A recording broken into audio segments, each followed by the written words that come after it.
არგუმენტირებულია თუ არა პრეზიდენტის ეს გადაწყვეტილება, ამასთან დაკავშირებით მე პრაქტიკულად იმავე დღესვე გავაკეთე განცხადება და გამოვეხმაურე პრეზიდენტის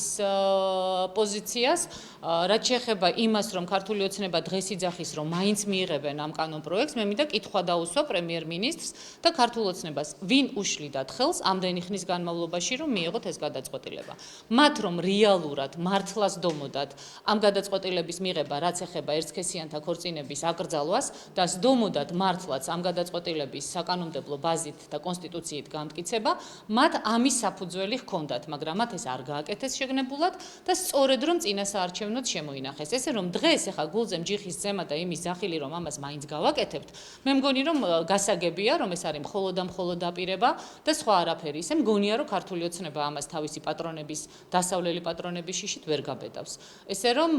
მე კიდევ ერთხელ მინდა მოსახლეობას უთხრა რომ ჩვენა ვართ სამი ნომერი, ერთადერთი ის პოლიტიკური ძალა, რომელსაც არავის არ გვეშინია, რომლისთვისაც ეროვნული ფასეულობები, ოჯახი, ტრადიცია, საქართველოს